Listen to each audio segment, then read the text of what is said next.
this is Minu from AngloLink, and today I'm going to review question forms with you, because I know this is a topic that many of you find challenging. By the end of the video, you will have a clear understanding of how to formulate question forms in English. So, when you're ready, let's begin. Let's start by looking at how we formulate questions with the verb to be. Let's look at our first sentence with the verb to be. It is common. Simply put the verb is behind the subject, it. Is it common? That's right. Let's look at another one. He was here. Put was before he. Was he here? We're ready. Are goes before we. Are we ready? And the last example, there were many people. Were there many people? Now let's look at how we formulate questions with modal verbs. First example, Joe can drive. Like the verb to be, all you need to do is to move the verb behind the subject. Can Joe drive? She could stay. Put could behind she. Could she stay? Let's look at another one. We should stop. Easy. Should we stop? You would like some tea. Would goes before you. Would you like some tea? I must find it. Must I find it? Now let's look at some other verb tenses. First, tenses where you can see the auxiliary. Again, it's easy enough. Just move the auxiliary before the subject. She's looking for a pen. Is goes before the subject. Is she looking for a pen? We're going to start. Are we going to start? They were leaving when he arrived. Put where before they. Were they leaving when we arrived? Here we have the present perfect with the auxiliary has. Just move it behind she. Has she just left? The past perfect. He had had dinner before going out. Just move had before he. Had he had dinner before going out? And finally, with the future tense, will. Simple enough, move will to the beginning of the sentence before the subject. Will prices fall? Now let's look at tenses where you cannot see the auxiliary. As you know, these are the present simple and the past simple. For the present simple, the auxiliaries you need to bring in are do and does, and for the past simple, did. Remember that do is for I, you, we and they, and does for he, she and it. Let's look at the first example. We have a deal. Notice that here have is the main verb. Therefore, we need the auxiliary do.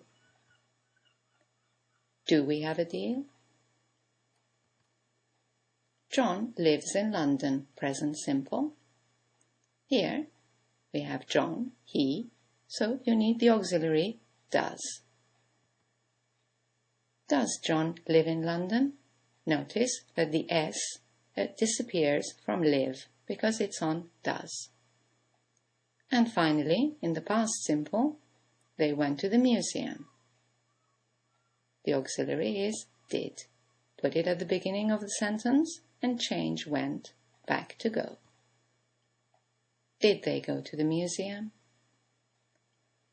Right, now that you have reviewed how to formulate questions, let's look at some question words.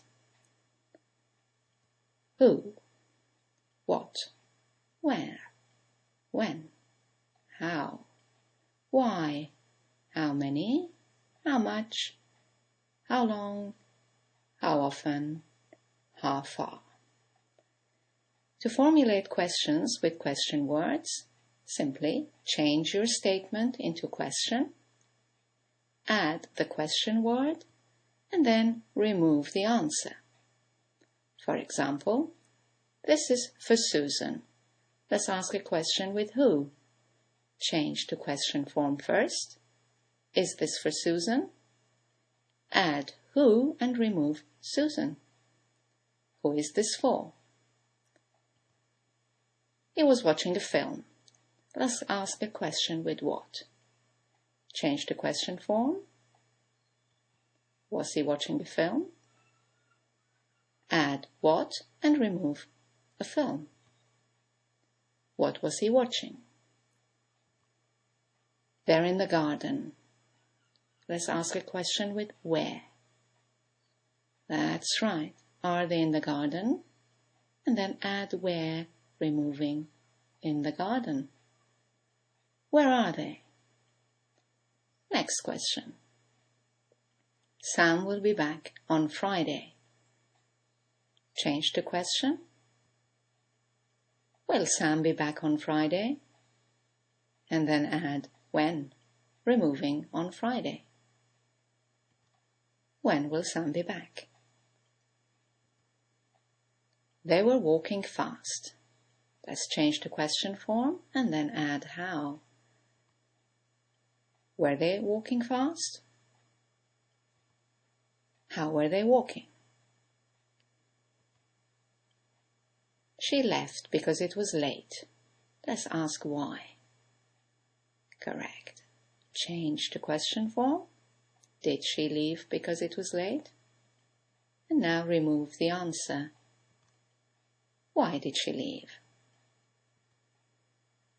We have bought 5 laptops. Let's ask how many. Have we bought 5 laptops? Remove the answer and add how many. How many laptops have you bought? It costs $80. Let's ask how much. Question form first. Does it cost $80?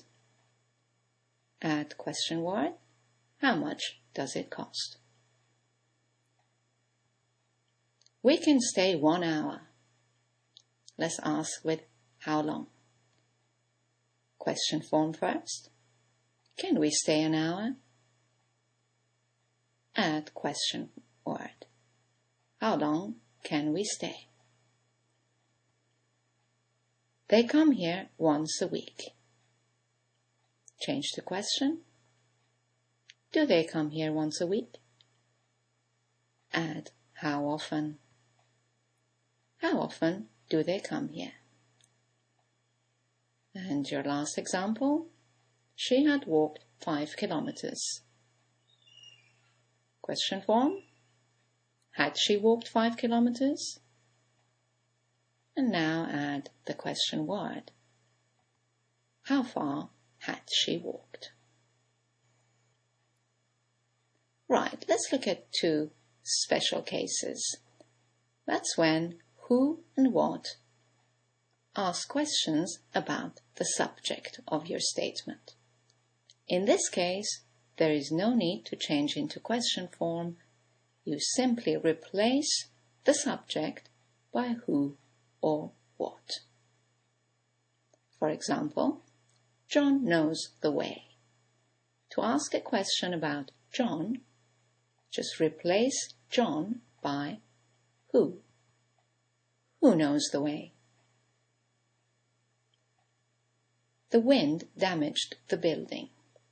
You want to ask a question about the subject, the wind. Simply replace the wind by what. What damaged the building? Let's finish by looking at some common mistakes. The most common mistake is using your intonation to change a statement into question. It does work in many languages, but not in English. You do need to use the question form. So try to avoid saying, "It's all right." Always change the question form. "Is it all right?" You might hear, "You know the answer?" That doesn't sound very good in English. Use the auxiliary and change into question form. Do you know the answer? Let's look at another common one. Which you said? Doesn't sound good at all. Use the auxiliary. What did you say? Another common mistake is using two auxiliaries, or an auxiliary with a modal verb or with the verb to be. Let's look at some examples. You may hear someone say, "Do you have finished?"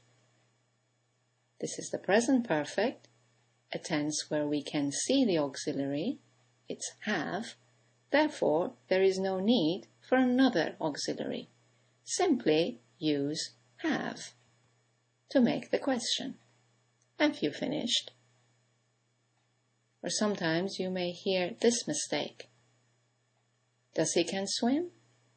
Again, the modal verb makes the question itself.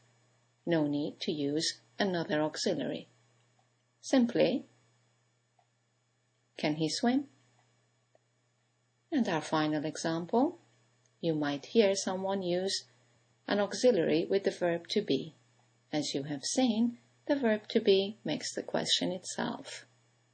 Simply, was he on time? Well, that's all for this video. I hope you have enjoyed it. As you know, you can go to anglolink.com to read the explanations I've just given you and do some exercises to review and reinforce this point. And thank you for watching. I look forward to seeing you in the next video. Bye now.